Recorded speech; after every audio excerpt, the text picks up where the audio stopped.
Hey guys, it's Hank here with another video on the Russian mindset.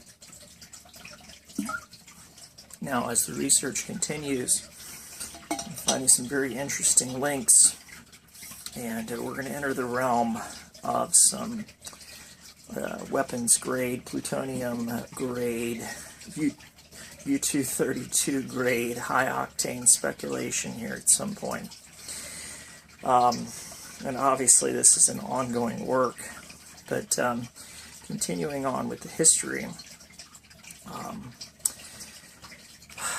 we're going to go right now to World War II, and to illustrate the Russian mindset about more Western aggression and Western betrayal, as well as I want to reinforce the point or reinforce the importance of the Russian Orthodox Church as we move forward. And I'm going to explain right now what I have four main thesis points, maybe six, that I'm going to make as it stands right now. So this is where we're heading. My first thesis is that Putin's oligarchy is a result of the surviving and very old Russian Orthodox Church. My second thesis is that the Soviet/globalist/Mossad, perhaps with mystery school influence, had transferred atomic technology to Russia to ensure the balance of power sometime in 1949. And to illustrate those points, we're going to be exploring notable globalist philosophy, such as that coming from Einstein and George Soros himself. George Soros did write a book called The Bubble of America, or The American Bubble, something of that nature, which I am currently researching right now. And I'm fairly familiar with Einstein, but he did have some globalist philosophies, and I think Einstein was very well-meaning, as many of these early globalists were. Some were not. So we'll be exploring their quotations, their backgrounds, because their backgrounds are very, very interesting. Soros being taken in by a Nazi, himself born Hungarian Jew, and Einstein was born Jewish as well. And central, again, to most of these theses are these, I don't know what the plural of thesis is, which is shameful, but I don't.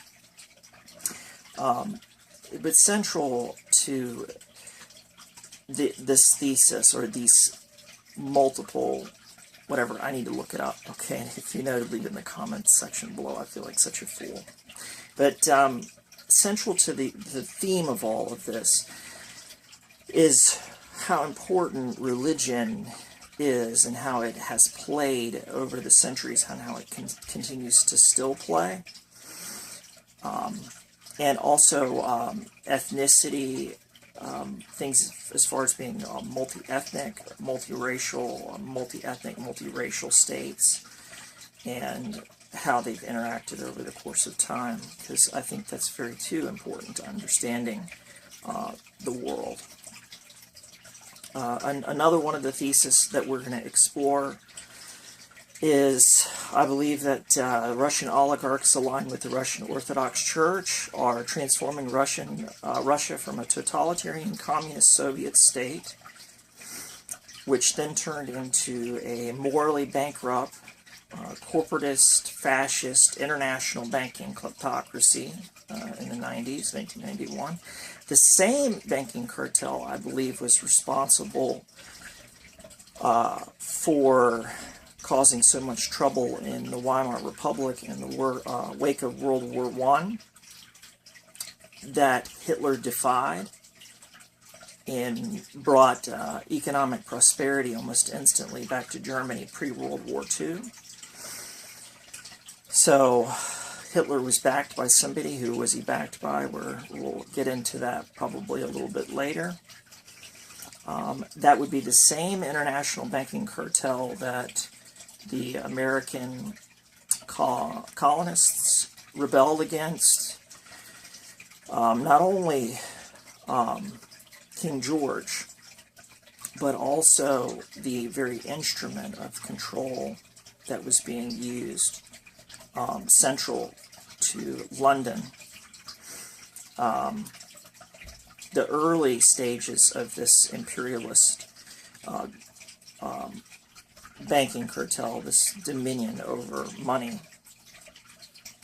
So that was the same thing that we Americans fought the revolution over. Taxation without representation. Does anybody remember that age-old rallying cry? Okay, so getting back to the Russians, I think they want to at least have the appearance of the return of Russian Tsarist oligarchical, autocratic, or the Tsarist oligarchical autocracy of the old Romanov Empire. And that particular setup, that particular organization, is backed by the Russian Orthodox Church, and its enforcement arm is the various Russian state security services. Which leads into my next thesis point. I believe that Russian politics are an extension of the Russian intelligence networks, but their methods can be subtle, which include disinformation, psyops, control files, subversion, ideological subversion, infiltration. But I also tend to think that when it comes to their internal security matters, the Russians are extremely blunt in the way that they deal with their political rivals or their political opponents. And I've got many case points that we will be examining in the future as we go through this series to back up that thesis. I have a thesis about American politics and how that's playing right now. That might be an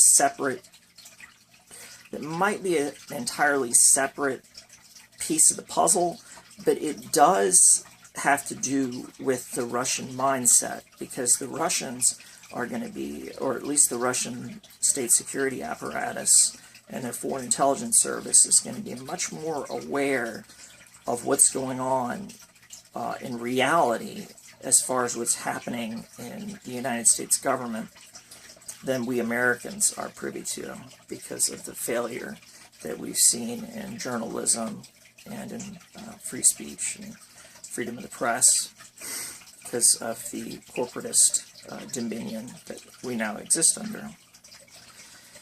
So, I'm not going to really get into the details of that particular thesis right now because it's a bit long, and I think anybody that is looking into these types of things needs to exercise a little bit of caution. Otherwise, well, black helicopter type of stuff I'm not really interested in, okay? I'm not. I also am thinking that Nazi eugenics style Black Sun fascism, Golden Dawn, which is a mystery school, international extra-legal organizations, fascist organizations, are at play inside of these globalist organizations, masquerading as NGOs, a lot of times, sometimes maintaining control of corporations that have a bigger bankroll and more resources than nation states. So that's an important point to look at here. And somehow Soros being linked to the Nazis, I find a bit odd, I find a bit disturbing, as well as a man named Reinhard Galen, which you see right here on the back of my board. Operation Paperclip, things like that. Kind of seeing some strange things emerge, a third set of actors at least that are in play. And then I believe that we've got another set of actors in play, which are international bankers, which is international banking by fiat money is essentially Babylonian debt magic. Now, when you're looking at these things on a geopolitical scale, on a historical scale, you see the things that are there. Like Donald Rumsfeld said, you know the things that you know the things that you don't know, but you don't know the things that you don't know. So, and sometimes you know what you don't know. I don't know if I said that already. Okay, it's a little early. Let's have a little coffee. Okay. You can look up the Rumsfeld quote for yourself. Because he's a neocon. Central right there to 9/11. Now, that Babylonian debt magic, I believe, has something to do with Jews that rejected the Kabbalah and instead moved to embrace like Talmudic philosophies, which might be the laws of Babylon. But not being terribly familiar with that, it's a lot more reading to do to read. I'm going to get to the Talmud and get to the Kabbalah, so I'll be able to speak a little bit more authoritatively on those subjects. And I also think that the international banking syndicate also consists of Christians who deny Christ. So, again, mystery schools in play here. All right. So let's just grab on to some of this quick history to put it in perspective. Okay, the quote on the top of the board here is from Stalin, and it's, life's become better, life's become more cheerful, and that was Stalin's 1935 slogan. And the reason that I mention that, not because it's particularly eloquent, but because it goes towards the Russian mindset. Now that slogan, when Russians say it indicates kind of a sarcastic way of saying how to deal with life's troubles. It gives you an idea of how the common everyday Russian perceives politics and perceives their way of life. They just say they're kind of grin and bear it folks. They're very they're people. They are a people that are used to hardship, and they say that it is what it is. But they have a very wry sense of humor about things. They're very sarcastic, I think, in the way that they joke. So it's going to be very difficult for a non-Russian, non-native speaker to Russia like myself, who only speaks American English right now, to be able to understand some of the subtext and the way that they say things. Because when they say things, the literal meaning is very, very different than the sarcastic subtext attribution that could actually be what the Russians are referring to. And they have many, many, many ways of speaking like this, speaking kind of encoded phrases. And I suppose this might harken back to the brutality of their security state and the fact that the Bolsheviks and Stalin and the corrupt international banking cartel that moves in, and then the iron fist of the communist KGB under Khrushchev, they never have any free speech rights. So you have to understand that Russians probably are going to be speaking in code.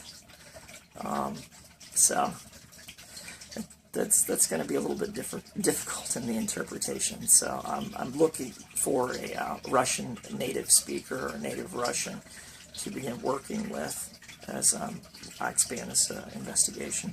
If you happen to know one, leave me a comment, or if you know of a good channel where I can go and look at what's happening from a Russian perspective.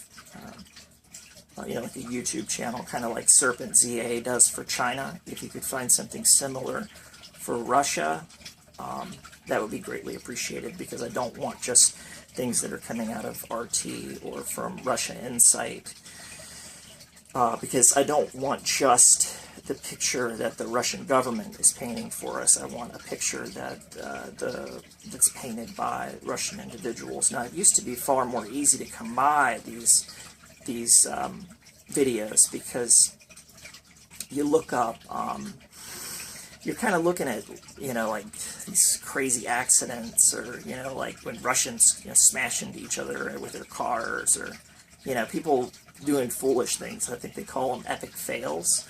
A lot of times you'll see Russians building compilations off of LiveLeak, and that kind of gives you an insight into what their cities look like, what their curse words are, how they interact with each other, how they drive. So a lot of different things you can find out from that sort of information.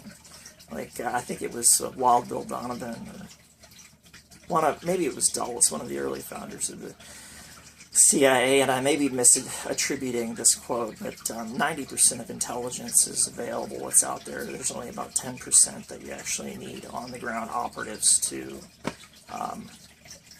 attain. You know, it's more, when it comes to obtaining information, you can usually get it through open sources, which is OSINT, Open Source Intelligence.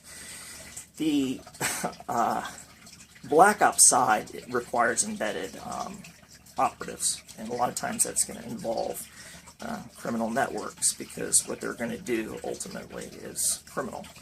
They're going to achieve their objective at any means possible, and they're operating either they're either operating as a mercenary, they're operating as an asset for a particular intelligence entity or agency, and they're going to be breaking the law of the country that they're operating in. So, that's why they call Black Ops, because whatever it is, it's not going to be legal. I assure you of that. Okay, moving on. Now, Western aggression, Hitler's betrayal. Important part, again, more Western aggression towards Russia. And another reason for Russians not to trust the West, or what the West says, because the West has long had a history of invading and subverting Russian interests. Okay, in 1939, Hitler signs the non-aggression pact with Stalin. Stalin actually believes and takes his word for it. Well, in 1941, in June, Hitler invades the USSR, and they're caught with their pants down. And the Nazis seize most of the Soviet Union's western territory. They surround Leningrad, which is a siege that lasts for about 900 days. Let's see right here, September 1941 to 1944, the Siege of Leningrad, 900-day siege. From 1942 to February of 1943, there's the Siege of Stalingrad that lasts about 199 days. Stalingrad being the key to the oil fields in the west. The east. What's east of Stalingrad, rather? And right along the Volga River. If the Nazis had been able to seize Stalingrad, it would have been a blow to Stalin, because they would have taken a city of his name. Hitler was absolutely convinced that if he was able to take Stalingrad, it would have broken the will of the Russians, which perhaps it could have. and then he would be in control of all the industrialization that Stalin quickly moved to the east of Stalingrad to protect it from the advancing Nazis. So Stalin did a major reorganization of their industry. Initially, Soviet arms manufacturings and things like that, a lot of their cultural centers and stuff was actually Poland and Ukraine. A great deal of their industrial base was in Ukraine, okay, which lies to the east of Stalingrad and much closer to Germany. And Germany was able to roll through Poland and roll through the Ukraine. So, in May of 1945, there's the fall of Berlin. And I want to make a very important point about what the Russians call the Great Patriotic War. Post Perestroika, or glasnost, Russian openness towards the West, we finally may have an accurate figure on actually how many Soviets or Russians died, or Soviet aligned states plus Russians died during the what they call the Great Patriotic War. 26.2 million people killed. 26.2 million Russian casualties. That's incredible. That is a lot of people that were killed. Okay, so virtually everybody in the Soviet Union was affected by this Nazi invasion. And the Nazis, again, this is important,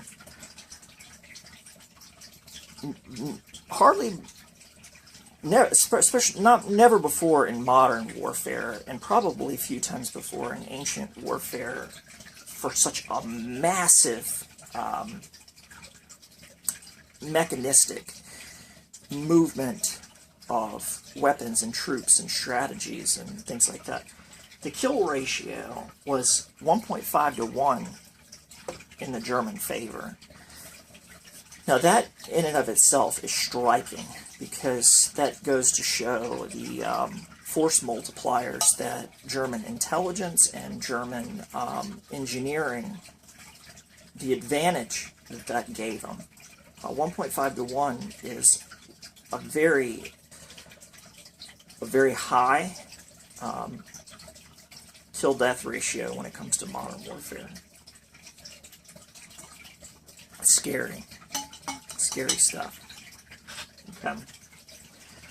Now, I want to mention Operation Paperclip, because again, this would probably go towards the Russian mindset, especially towards the West. And I will cover this Nazi, Reinhard Galen, a bit more in future videos as I establish some more linkages. But Reinhard Galen was the German General Chief of the Wehrmacht Foreign Armies East Military Intelligence Unit, which was abbreviated FHO, during World War II. Now, he was promoted to Major General for his accurate, though pessimistic, reports about the strength of the Red Army. And Hitler didn't really appreciate that, because Hitler later had him sacked, although he was never really sacked. Galen backed the attempted assassination plot on Hitler, although Hitler never caught him. Galen wasn't there when the bomb went off. So Galen gets away, but Galen is part of the conspirators, the conspiratorial group that had planned to assassinate Hitler through Operation Valkyr. Now, the Gehlen organization is an organization, obviously, of spies inside of the Soviet Union. Okay. who later becomes the first president of and this German word I cannot pronounce, although I should have looked it up. I did not. I don't have time. To be honest, I don't have time. But it translates to the West German Federal Intelligence Service, and I guess it's the Bundesnachrichtendienst. So I'm working on my Russian more than I'm working on my German right now. Okay. So that's also known as the BND. I think they call it the Bund. I think it's affectionately called the Bund. So. And I say that sarcastically. And I'm going to bring out one last little point to show you where this research is heading in the future. Okay? And what potentially we might have going on. And this is just one side of the puzzle. U.S. military, or G2 intelligence, or ONI, is the Office of Naval Intelligence. Anytime I see ONI pop up, it basically says to me, ONI is Demolay Society. It also is consists, I think, primarily of Freemasons. So we're looking at, yet again, another mystery school in play. So Office of Naval Intelligence is probably primarily dominated by that mystery school. Now, the ONI, in something called Operation Underground, they employ the Jewish crime syndicate that's dominant in New York at that time to counter the activities of those that are sympathetic to the Germans. And I think it was called something like Friends of Germany, or something like that. Friends of Germany. I have a note somewhere on it, but I'll get more information on that, or at least draw that out, because that's a whole tale in and of itself. Well, Operation Underground is run by basically the head of the Jewish crime syndicate that comes down from Rothstein. Now, originally, during the Prohibition era, Rothstein is the king of all kingpins when it comes to the Jewish crime syndicate in New York. Prohibition may have been, and this is a little bit of 199 proof grade speculation here, that, and proof by proof I mean alcohol, that Prohibition might have been a scheme to empower certain criminal syndicates, because we see the same thing repeated again later on in history in Russia, which I find to be very interesting, because what it definitely does is it moves booze, which is something people have always wanted. By criminalizing it, it moves it into a specific hand of criminals who have the network and the contacts to maintain, driving the price of the booze way up, and to maintain this criminal network, perhaps operating in concert with the government, with like extremely big payoffs for the few that are sanctioned to commit this type of crime, also using government agencies against their enemies. So, again, that's speculation, but in what seems to me to be logical. So we've got Meyer Lansky, we've got Roy Cohn, and Roy Cohn pops up again and again and again. And Roy, tied to the CIA, tied to the Bush dynasty, tied to Donald Trump. So at a club, I think Club 13 or Club 17 or something in New York, do a little more research on that. Like I say, these connections go pretty far and pretty deep. And the Rosenbergs, who get fingered for the transfer of the knowledge of the atomic bomb to the USSR. Because the KGB doesn't officially make its first appearance until, I think, 1953, when Nikita Khrushchev announces to the world the KGB. Maybe May 3rd, 1953. Let's see if my memory is any good.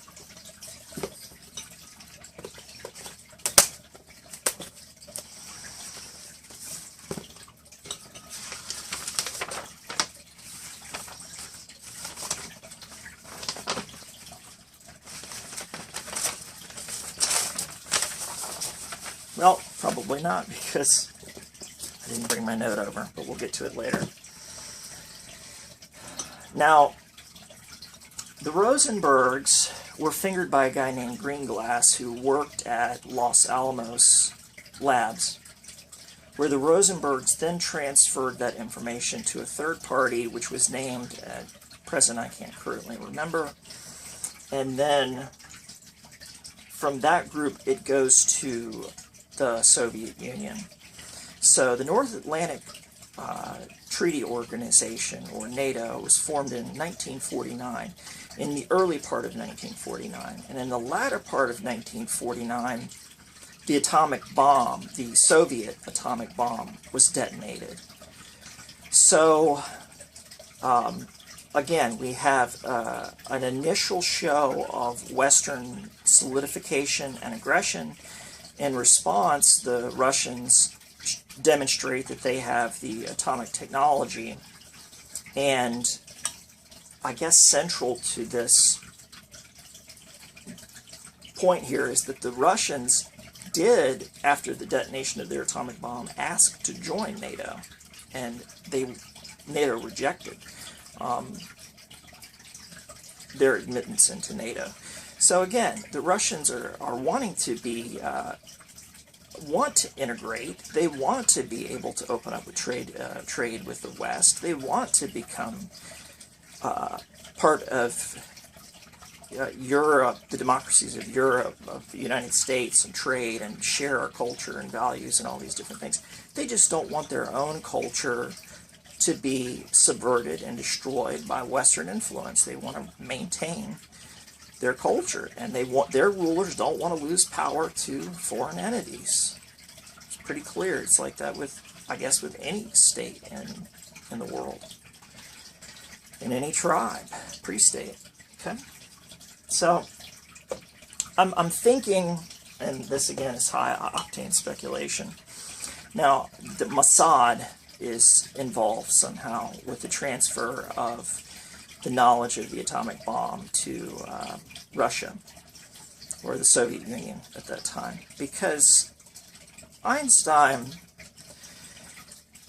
and several other people of that era, I guess you could call them pre-globalists or globalists, they didn't ever want to see, just like after World War I, they never wanted to see another major world war, because Einstein knew that with the weapons that we have today, that if we go into another world war, everybody's dying.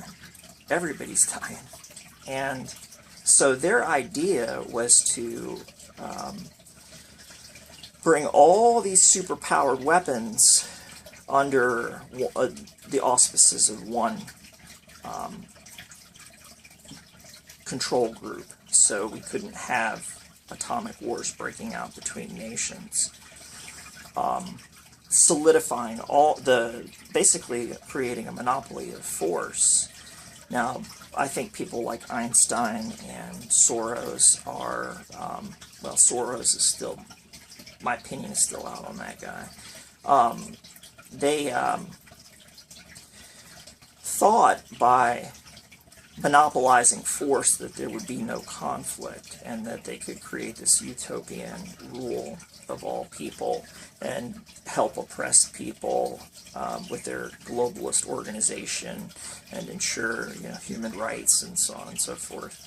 But what the framers of our Constitution here in the United States understood, and what the Russians understand because of Stalin, is that any time that you have a monopoly on force that goes to a certain group of people, totalitarianism is going to be the result of that every single time. People that are not deserving of power are the ones that often seek it, because peaceful men generally are not ambitious men, and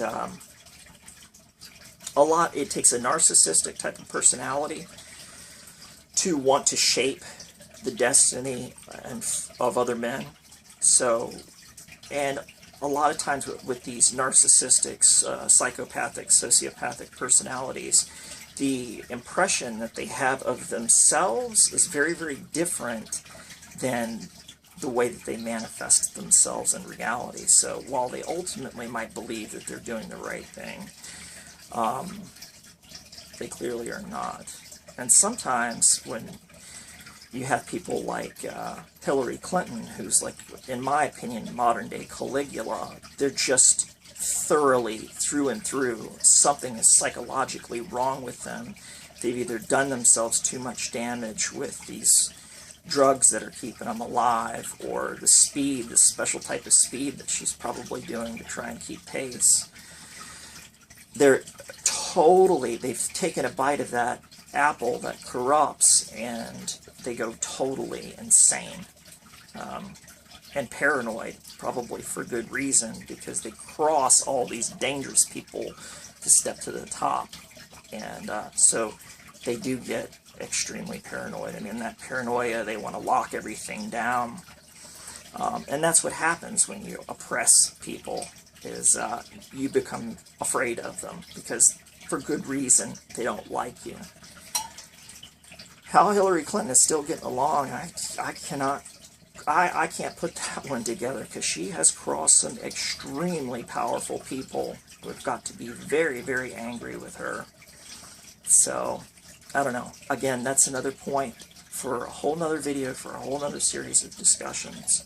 But that too is important to understanding the Russian mindset, because of the Russian intelligence operation that was carried out that got the goods on Hillary Clinton and her crime syndicate with the Uranium One deal, where 20% of America's uranium went to sell to one specific set of Russian oligarchs. Now, I want to make that clear.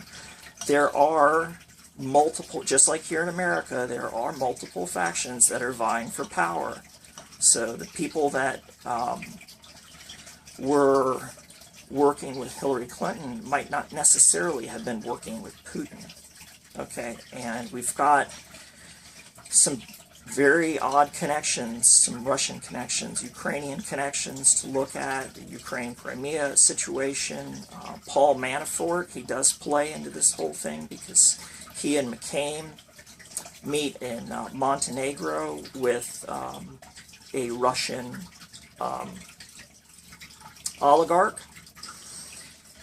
And so, again, you've got a lot of things that are going on, and all of this is important to understanding the Russian mindset.